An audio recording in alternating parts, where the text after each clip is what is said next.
ఉత్తమ్ కుమార్ రెడ్డి వట్టి దద్దమ్మ ఇరిగేషన్ మంత్రిగా ఉత్తమ్ కుమార్ రెడ్డి ఆన్ ఫిట్. కనీస అవగాహన లేని మంత్రి ఎవరైనా ఉన్నారు అంటే ఆయన ఉత్తమ్ కుమార్ రెడ్డి అని. మేము పూర్తి చేసిన ప్రాజెక్టుల కింద కూడా నీళ్లు ఇవ్వాలని చేతగాని మంత్రి ఉత్తమ్ కుమార్ రెడ్డి అన్నారు. నాగార్జున సాగర్ కింద కూడా పూర్తి స్థాయిలో నీళ్లు ఇవ్వకుండా అధికార దర్పంతో అడ్డగోలు మాటలతో టైంపాస్ చేస్తున్నారని విమర్శించారు.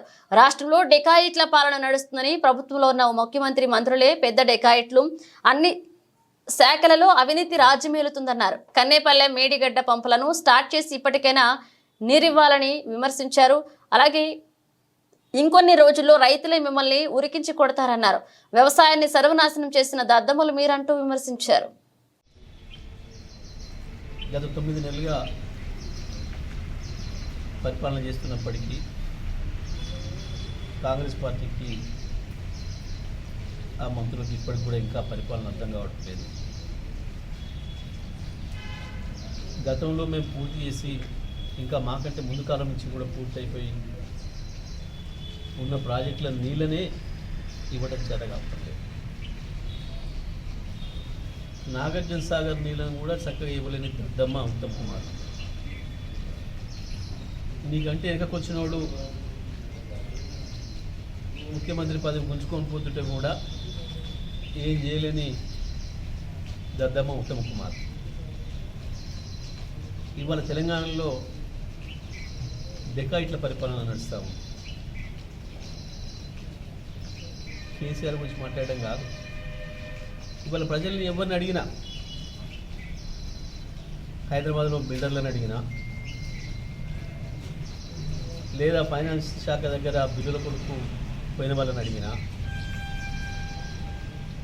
గ్రామాలలో ఏ ఆఫీస్కి పోయినా, మండలాల్లో ఏ ఆఫీస్కి పోయినా ఏం జరుగుతుంది, చేతులు తడవకుండా పని జరగడం లేదు అని చెప్పి ప్రజలు ఎట్లా గగ్గోలు పెడుతున్నారు మీ అందరికీ కూడా తెలుసు. మేము చక్కగా 4 ఏళ్ళు ఇచ్చిన కాళేశ్వరం నీళ్ళని ఇవ్వలేని దద్దమ్మ ఉత్తమ్. మీ కాలంలోనే పూర్తయి ఆ తర్వాత 60 ఏళ్ళ నుంచి నీళ్ళు ఇస్తున్న నాగార్జున సాగర్ నీళ్ళను కూడా, ఎడమకాలం నీళ్ళను కూడా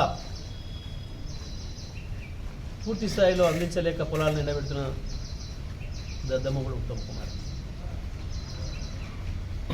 మాట్లాడేటప్పుడు నోరు అదుపులో పెట్టుకొని మాట్లాడాలి. 3 లక్షల కోట్లు అంటాడు, 1,80,000 అంటాడు, 1,40,000 అంటాడు, 180 అంటాడు.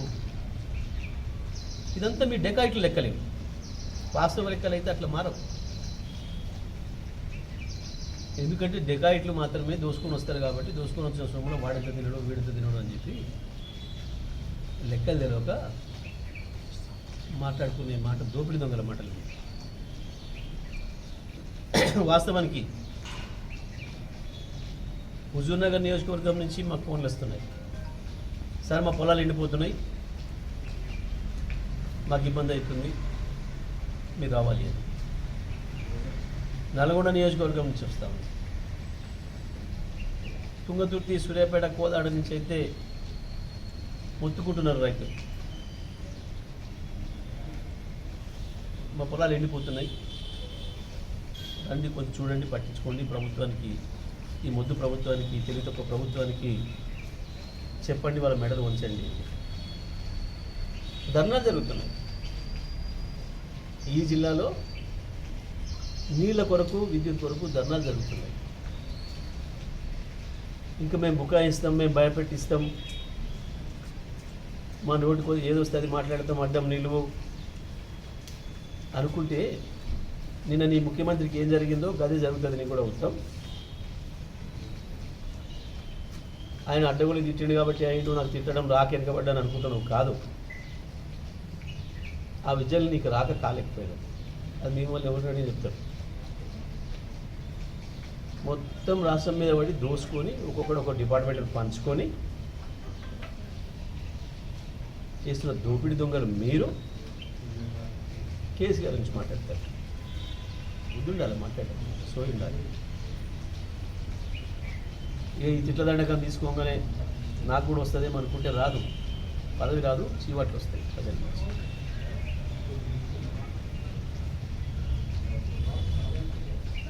దమ్ముందా?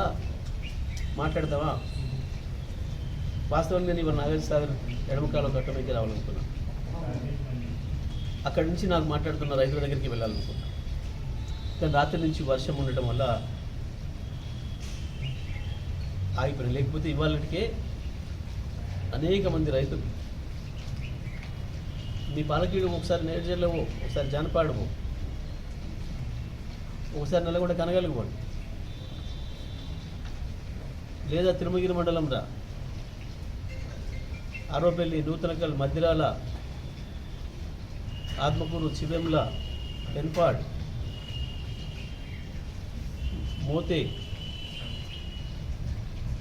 ఏ మండలంకైనా వెళ్దాం. రైతులు మీ పరిపాలన సక్కదనం ఎట్లుందో,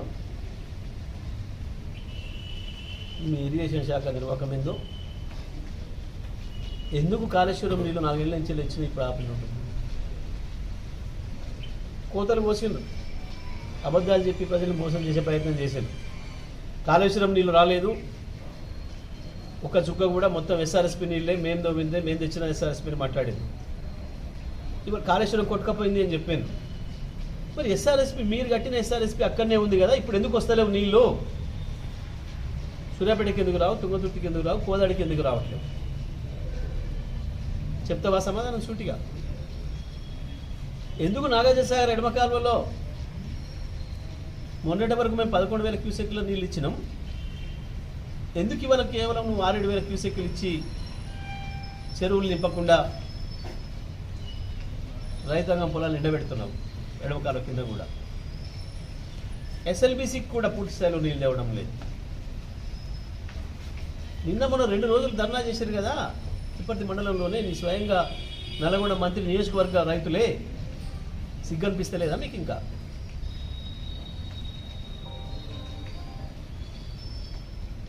మీరు చెప్పిన అబద్ధాలు మాత్రమే వింటారు, మా బుకాయింపులతోనే నడిపిస్తాం రాజ్యం అనుకుంటున్నారు. కానీ సాధ్యం కాదు. ప్రజలు వెంటబడతారు, రైతులు వెంటబడతారు, తరుముతారు. మీరు ఇదే పద్ధతుల్లో మీ అసమర్థతతోని లేదా మీ కక్షపూరిత వైఖరితోని రైతాంగానికి నీళ్ళు ఇవ్వకుండా, కరెంట్ ఇవ్వకుండా ఇదే విధానం కొనసాగిస్తే మీరు మళ్ళీ యాసంగి నాటికి ఊళ్ళలో రాలేరనే విషయాన్ని కూడా గుర్తుపెట్టుకోవాలి. ఏం మాటలు, చెత్త మాటలు. ప్రతి రివ్యూలో, అధికారిక రివ్యూలో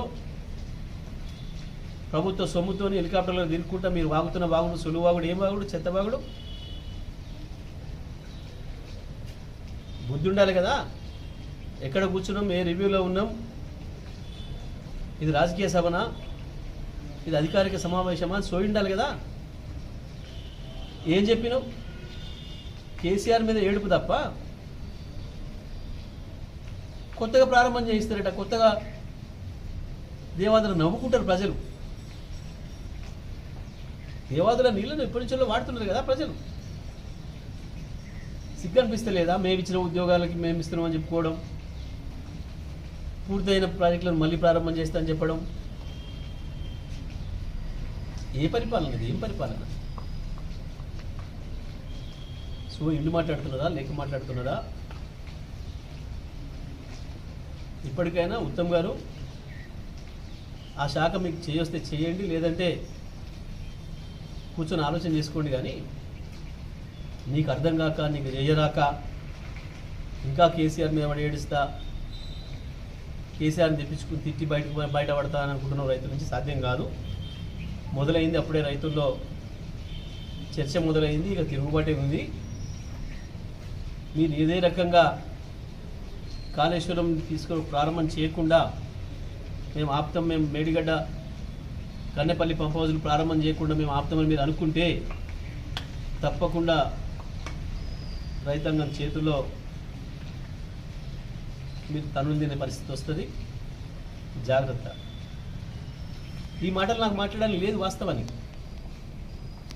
కానీ నిన్న మీరు అధికారిక రివ్యూలో మీరు మంత్రుల నుండి, 3 మంత్రుల నుండి, ఎమ్మెల్యేలను పెట్టుకొని అధికారులు పక్కన ఉండగా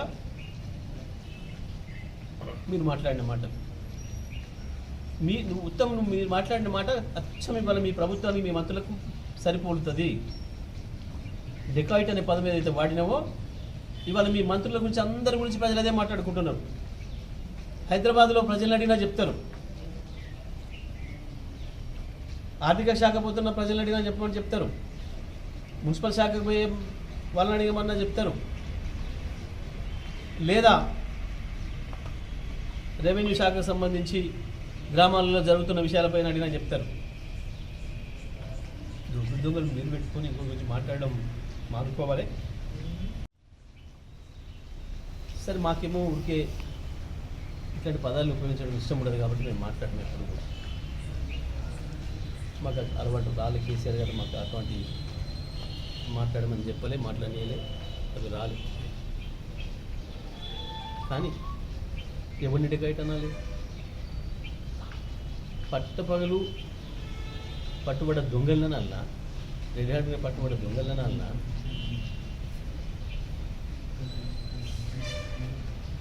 పదేళ్ళు పరిపాలన చేసి అద్భుతంగా ప్రజలకు ప్రత్యేకించి రైతాంగానికి నీళ్ళు ఇచ్చి విద్యుత్ ఇచ్చి వ్యవసాయం బాగు చేసిన ప్రభుత్వాన్ని ఎవడు పట్టపగలు దొరికిన దొంగ ఎవడు? డెకాయిట్ ఎవడు?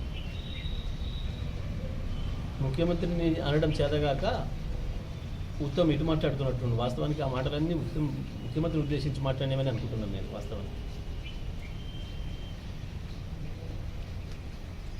కేసీఆర్ గారి కార్యక్రమం గురించి, కేసీఆర్ గారు ప్రజలకు రావాలనే విషయం గురించి వాస్తవమే ప్రజల నుంచి విజ్ఞప్తులు వస్తూ ఉన్నాయి. నాకే గత వారం రోజులుగా 100 ఫోన్లు వస్తున్నాయి. సార్, మా ప్రాంతంలో నీళ్ళు వస్తలేవు, మా ప్రాంతంలో నీళ్ళు వస్తలేవు, మా పొలాలు ఎండిపోయినాయి, చూడాలి, కేసీఆర్ గారిని తీసుకోండి. మా దగ్గర కరెంటే వస్తలేదు, కేసీఆర్ గారు చెప్పండి, మీరు మాట్లాడండి అని చెప్పి వస్తున్నాయి ప్రజల నుంచి విజ్ఞప్తి. కానీ తప్పకుండా ఏ టైంలో ఎట్లా స్పందించాలనో, ఏ టైంలో ప్రజలకు ఎటువంటి కార్యాచరణ చేయాలనో, ఈ ప్రభుత్వం మెడలు వంచి ఎట్లా పనిచేయించాలనో సమయాన్ని బట్టి కేసీఆర్ గారు చెప్తారు. బీఆర్ఎస్ పార్టీ నిర్ణయం తీసుకుని ప్రజలకు వస్తుంది. అది ఇప్పుడు అనేది మేము సమావేశం తర్వాత